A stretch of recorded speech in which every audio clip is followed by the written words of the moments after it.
میرے بھائیوں، اللہ اعلان کرتا ہے کہ جاؤ ساری دنیا کی محفلوں میں جاؤ، ہر گھاٹ کا پانی پیو، ہر دھن، ہر ساز، ہر آواز سے دل کو بہلانے کی کوشش کرو، حسین سے حسین چہرے سے دوستی کر کے دیکھ لو، سونے چاندی کے ڈھیر لگا دو، دنیا بھر میں اپنا نام چمکا کے دیکھ لو۔ اگر ان چیزوں میں تمہیں چین مل جائے تو مجھے اپنا رب ہی نہ سمجھنا۔ جب تک مجھے یاد نہیں کرو گے اس وقت تک چین کبھی نہ پاؤ گے۔ میرے بھائیوں، بہت سے لوگ کہتے ہیں کہ ہم اللہ کا ذکر کرتے ہیں مگر ہمیں سکون نہیں ملتا، تو ذرا ذکر کے مطلب کو سمجھو۔ ذکر عربی زبان میں یاد کو کہتے ہیں۔ یہ بات ذہن میں رکھیں کہ یاد زباں کا فعل نہیں ہے، یاد دل کا فعل ہے۔ جب آپ کسی کو یاد کرتے ہیں تو بے شک ذریعہ زباں بنتی ہے، لیکن وہ شخص آپ کے دل کو یاد آتا ہے۔ زباں صرف اس یاد کا تذکرہ کرتی ہے، لیکن اصل میں جو یاد آتی ہے وہ دل میں آتی ہے، تو وہ آپ کی زباں پر یاد نہیں آتا، وہ آپ کے دل میں یاد آتا ہے۔ تو یاد جو ہے زباں کا فعل نہیں ہے، وہ دل کا فعل ہے۔ جب دل میں اللہ کی یاد اور محبت سما جائے، جب یہ دل اللہ کا عرش بن جائے تو پھر اللہ کی محبت اس میں آ جاتی ہے۔ موسیٰ علیہ السلام سے ان کی قوم نے پوچھا کہ اے موسیٰ، کیا تیرے رب کا کوئی گھر ہے؟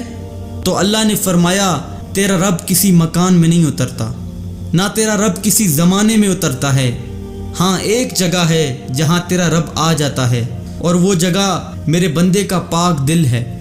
صرف یہ وہ جگہ ہے جس میں میں آ جاتا ہوں۔ میرے بھائیوں، اللہ کی قسم، جس دل میں اللہ آ جاتا ہے اس سے بڑا بادشاہ کوئی نہیں۔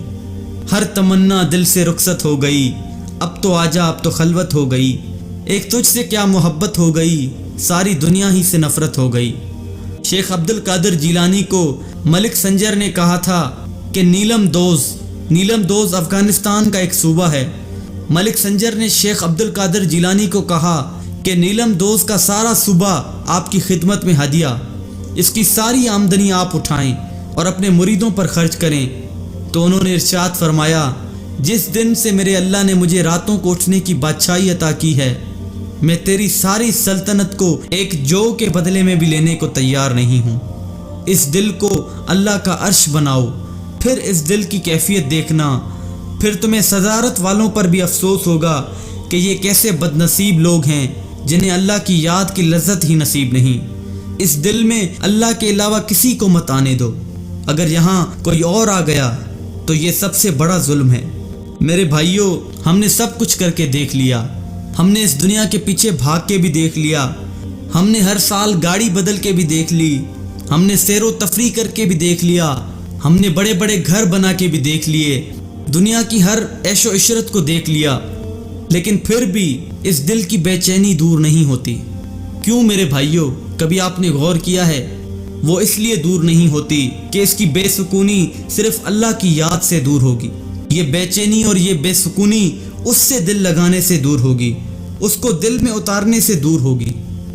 ایک آدمی کی ساری زندگی اللہ کی نافرمانی میں گزر گئی ہو، لیکن پھر بھی وہ جب اللہ کو پکارتا ہے تو اللہ کہتا ہے لبیک لبیک لبیک، اے میرے بندے، میں تو تیرے ہی انتظار میں تھا کہ تو کبھی تو مجھے یاد کرے گا۔ 70 سال کا بوڑھا نافرمان گناہوں کا ڈھیر لے کر اٹھتا ہے، کوئی پوچھنے والا پوچھتا ہے بابا کہاں جا رہے ہو؟ کہا اللہ کو منانے جا رہا ہوں۔ ایسے بوڑھے کے بارے میں جو گناہوں سے لدا ہوا ہے میرا اللہ کیا کہتا ہے؟ وہ کہتا ہے جو میری طرف توبہ کرنے آتا ہے تو میں آگے بڑھ کر اس کا استقبال کرتا ہوں۔ زمین و آسمان کا بادشاہ کہہ رہا ہے کہ اے میرے بندے آ جا۔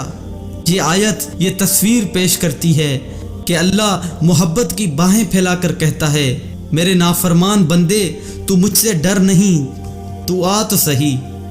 میرے بھائیوں، اللہ سے صلح کرو، اللہ کو اپنا بناؤ، اللہ ہمارا مقصد زندگی ہے۔ آج تک جو دامن آلودہ کیا ہے، آئیں آج توبہ کرتے ہیں، آئیں آج اپنے رب کو منا کے دیکھتے ہیں۔